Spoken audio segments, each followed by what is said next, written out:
এসেছি কিচেন পরিষ্কার করতে। Hello viewers, good morning. কেমন আছো সবাই? আশা করছি ভালো আছো, সুস্থ আছো। আমিও এখানে বেশ ভালো আছি। তো চলে এলাম তোমাদের সামনে আরও একটা নতুন দিন, আরও একটা নতুন সকাল, আরও একটা নতুন ব্লগ নিয়ে। তো আশা করছি আজকের ব্লগটা তোমাদের ভালো লাগবে। তো সকালবেলায় ঘুম থেকে উঠে বাসি কাজ যেগুলো ছিল সেগুলো সেরে নিয়েছি। আর আজকে যেহেতু রোহিত বাড়িতে আছে সেজন্য ভাবলাম যে আজকে একটু রান্নাঘরটাকে পরিষ্কার করব। না না, তোমরা আবার এটা ভেবো না যে রোহিত বাড়িতে আছে বলে আমি রোহিতকে দিয়ে রান্নাঘর পরিষ্কার করাবো, সেটা কিন্তু একেবারেই নয়। রোহিত বাড়িতে আছে এ কারণেই বললাম, তাহলে কি বলো তো, সকাল দিকে রান্নাটা একটু দেরি করে করলেও চলবে। আর যদি অফিসে যায় তাহলে রান্নাবান্নাটা আর কি সকাল সকাল আমাকে করতে হতো। আর রান্নাবান্না করার পর না একটু শরীর ক্লান্ত হয়ে যায়, তারপর আর বাকি কাজগুলো না করার ইচ্ছেটা একেবারেই মরে যায়। সেজন্যই ভাবলাম ও বাড়িতে আছে যখন, তখন চলো রান্নাবান্না একটু লেট করে করব আর বাকি কাজগুলো করে নিই। তো তার আগে তো আমাকে ঘর দুয়ারগুলো ঝাড় দিয়ে নিতে হবে। তাছাড়া রান্নাঘর পরিষ্কার করতে গেলে রান্নাঘরেই দিনটা পার হয়ে যাবে, এদিকের কাজগুলো কিন্তু পড়েই থাকবে। তো চলো, বাইরের বাসি কাজ সারা হয়ে গেছে আর এখন আমি চলে যাচ্ছি রান্নাঘরে। ঝাঁটাটাকে এখানেই রাখি আমি, সেজন্য এখানেই রেখে দিলাম। আর আমাদের মেয়েদের রান্নাঘরে আমরা বেশিক্ষণ টাইম পার করি, আর রান্নাঘরটা যদি নোংরা হয়ে থাকে তাহলে আমাদের একেবারেই ভালো লাগে না। আর যেহেতু রান্নাঘরে কিন্তু লক্ষ্মীর বাস, তাই না? রান্নাঘরে আমাদের যত পরিষ্কার পরিচ্ছন্ন করে রাখবো আমরা, তত কিন্তু আমাদের পক্ষেই ভালো। যেহেতু রান্নাঘরটাতে আমরা বেশিক্ষণ টাইম। গুড মর্নিং, কেমন আছো সবাই? তো চলে এসেছি কিচেন পরিষ্কার করতে। তো চলো পরিষ্কারটা করে নিই, তারপর তোমাদেরকে দেখাবো। তো চলো, এখন এগুলো আমি ভালোভাবে ভিমবার স্কচ দিয়ে ঘষে ঘষে উঠিয়েছি। আর এখন এটা ভালো করে ঢাকনা দিয়ে মুছে নিচ্ছি। তোমাদের রোহিতদা বাড়িতে থাকলে ওকে বলি একটু ক্যামেরাটা ধরে দাও, মানে ফোনটা একটু ধরে দাও, ভিডিও শ্যুট করে দাও। তো জানো তো সেরকমভাবে মানে ভালোভাবে ভিডিও করতে পারে না। তো তোমরা দেখতেই পাচ্ছ ও আছে বলে এখানের ভিডিওটা একটু শ্যুট হয়েছে, আর বাকি আমি স্ট্যান্ড দিয়েই করেছি। আর যেহেতু রান্নাঘরটা পরিষ্কার করছি তো স্ট্যান্ডটাতে জল লাগবে বা ফোনটা যদি বাই চান্স পড়ে যায় সেজন্য একটু ভয় ভয় লাগছে। তো এখানে দেখো ঘরটাকে ভালো করে ঝেড়ে নিচ্ছি, যেহেতু গরম পড়ছে আর কিছুদিনের মধ্যে গরম খুব ভালোভাবে পড়ে যাবে আর ঝড়ো হাওয়া বইবে, কাল বৈশাখীর ঝড়ো হাওয়া। তাই জন্য ঝুলগুলোকেও ঝেড়ে নিলাম, ঝুলগুলো কেন আবার থেকে যায়, তাই না? তো এখানে জানো তো ওই যে জানলাটা তোমরা দেখছো, ওই জানলাটাতে খুব ঝুল হয়েছিল। আর একটা একটা করে মানে ওই যে জানলার একটা না ওই নেট লাগানো আছে, তো ছোট ছোট আর কি ঘরগুলো নেটটার, তো সেইগুলোকে আর কি ব্রাশ দিয়ে ভালো করে একটা একটা ঘর পরিষ্কার করলাম। তো এখন দেখো টাইলসগুলোকেও ভালো করে স্কোয়াচ দিয়ে আর কি ঘষে নিচ্ছি, ঘষে দিলে একটু বেশ ভালো পরিষ্কার হয়ে যাবে, তাই না? তো দেখো এখানে রান্নাঘর পুরো পরিষ্কার করে চলে এসেছি, আর কি সুন্দর লাগছে না, চকচক করছে একেবারে।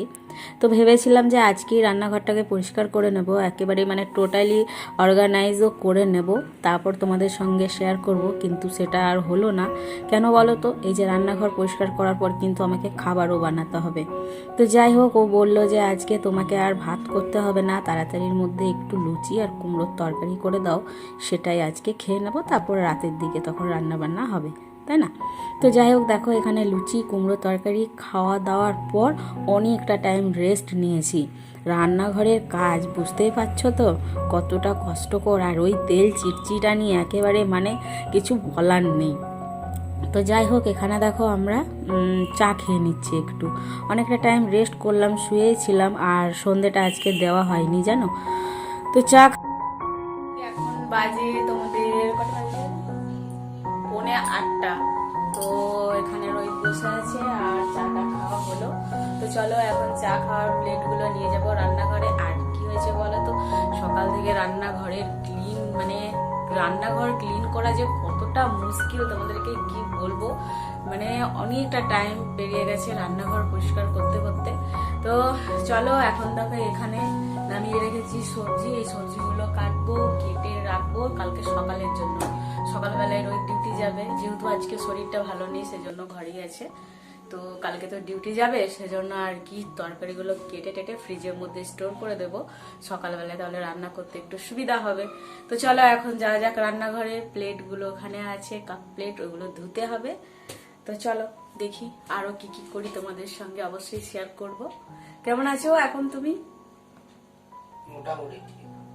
মোটামুটি ঠিক, এটা আবার কি কথা কি জানি। তো চলো যাওয়া যাক।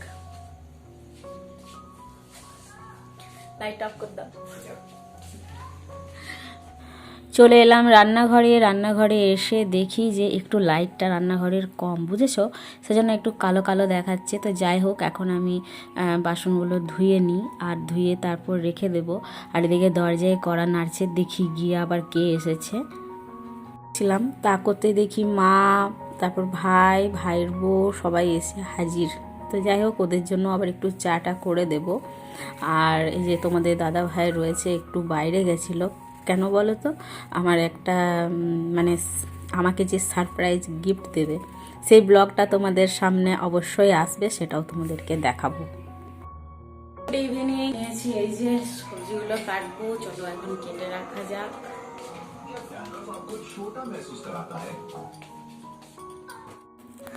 তো বেশি টাইম আর কি নষ্ট হয়নি, মা ওরা এলো, একটু বাজারে গেছিলো।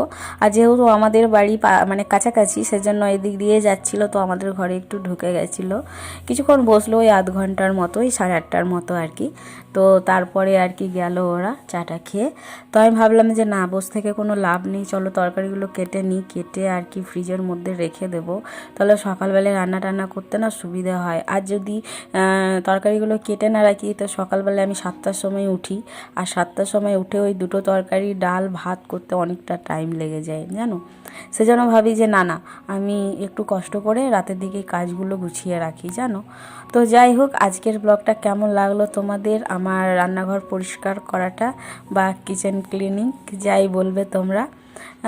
যদি ভালো লেগে থাকে একটা লাইক শেয়ার করে দিও, আর ভালো লাগলে আমার চ্যানেলটাকে অবশ্যই সাবস্ক্রাইব করে দিও। কিন্তু আরেকটা কথা বলি, যে তোমরা প্রচুর পরিমাণে শেয়ার করে দিও, ঠিক আছে। এখানে দেখো কাটা হয়ে গেছে সবজিগুলো, আর এখন আমি রেখে দিচ্ছি ফ্রিজের মধ্যে। আর এখানে লাউয়ের খোসা কেটে রেখেছি, লাউয়ের খোসা ভাজা খেতে রোহিত খুবই ভালোবাসে, সেই জন্য। তো চলো দেখা হচ্ছে নতুন আর একটি ভিডিওর সঙ্গে, ততক্ষণের জন্য সবাই খুব ভালো থেকো, টাটা।